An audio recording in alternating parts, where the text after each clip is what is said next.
Exam से पहले कितनी मॉक टेस्ट देने चाहिए, बिकॉज हमारे सिलेक्शन का एक बहुत इंपॉर्टेंट फैक्टर होता है मॉक टेस्ट। हम जितने ज़्यादा मॉक टेस्ट देंगे उतना ज़्यादा सिलेक्शन के करीब पहुंच जाएंगे। और हर एक नीट एस्पिरेंट ये जानना चाहता है कि एक टॉपर कितने मॉक सॉल्व करता है, मैंने कितने मॉक सॉल्व किए थे, कितने मॉक टेस्ट देने के बाद वो सिलेक्शन तक पहुंचता है और उसको डिफरेंट कोचिंग के मॉक टेस्ट मिलते कहाँ से हैं। तो इस वीडियो में हम इन सभी चीज़ों के बारे में एक डिटेल डिस्कशन करने वाले हैं, तो पूरी वीडियो बहुत ध्यान से देखना। लास्ट 30 डेज में मॉक टेस्ट प्रैक्टिस करना बहुत इंपॉर्टेंट है।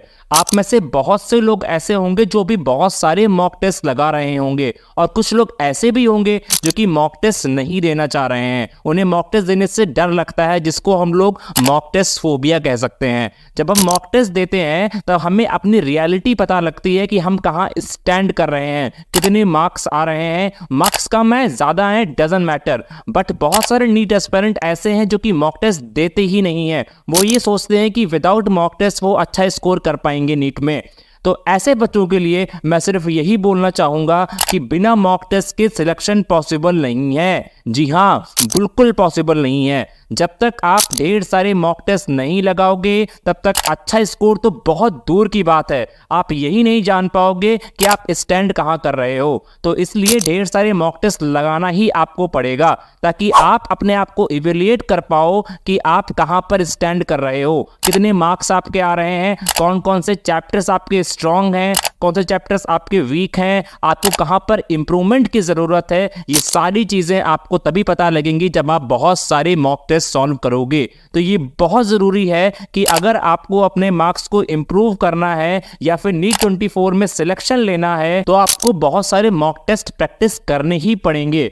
तो सबसे पहले बात करते हैं कि मॉक टेस्ट मिलेंगे कहाँ से।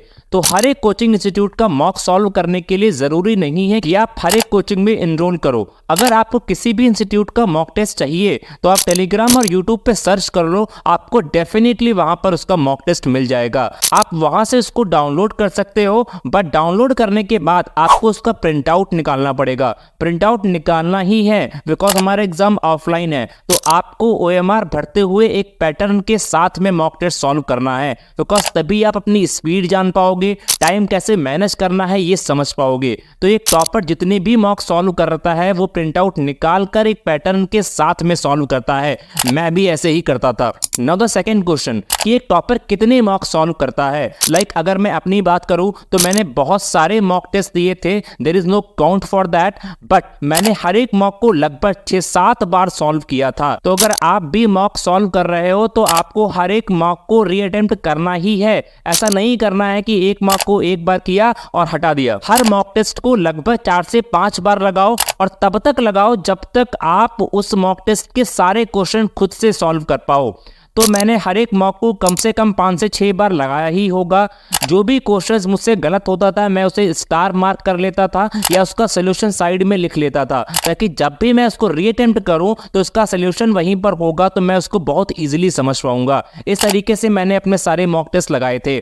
तो अगर आपके पास भी पिछले साल के कुछ मॉक टेस्ट हैं तो उसको रीअटेम्प्ट करना शुरू करो। ऐसा नहीं है मॉक टेस्ट एक बार देखकर आप हटा दो, ऐसा बिल्कुल नहीं करना है। आपको उसको बार बार देना है। आप जितनी ज़्यादा बार उसको अटेम्प्ट करोगे आपको बार बार कुछ ना कुछ नया सीखने को ही मिलेगा। इसलिए ज़रूरी है आप हर एक मॉक टेस्ट को अप्रॉक्स 4 से 5 बार लगाओ, और जितनी भी क्वेश्चंस उसमें हैं उस पर आपको एक अच्छी कमांड बनानी है। तो इस तरीके से आपको मॉक टेस्ट की प्रैक्टिस करनी है। एंड लास्ट मंथ में मॉक टेस्ट देना बहुत इंपॉर्टेंट है। मैं अपने एक्सपीरियंस की बेसिस पे आपको सजेस्ट कर रहा हूं कि मॉक टेस्ट लगाना ही है, बिकॉज वही आपके स्कोर को बूस्ट कर सकता है। मॉक टेस्ट लगाने के बाद आपको एक मिस्टेक नोटबुक भी बनानी है, जिसमें आपको ये लिखना है कि आपने क्यों गलती की है, कैसे गलती हुई है, एंड सारी मिस्टेक्स को आपको नोट डाउन करना है।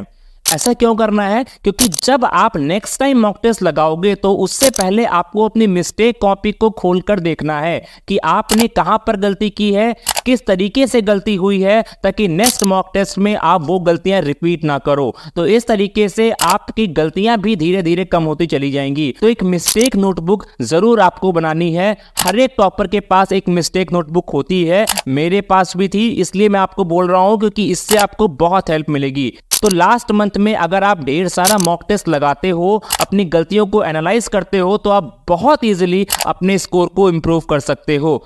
अभी भी आप अपने मार्क्स को बूस्ट करके सिलेक्शन तक पहुंच सकते हो। So that's it for the video. All the best for your exam. Bye.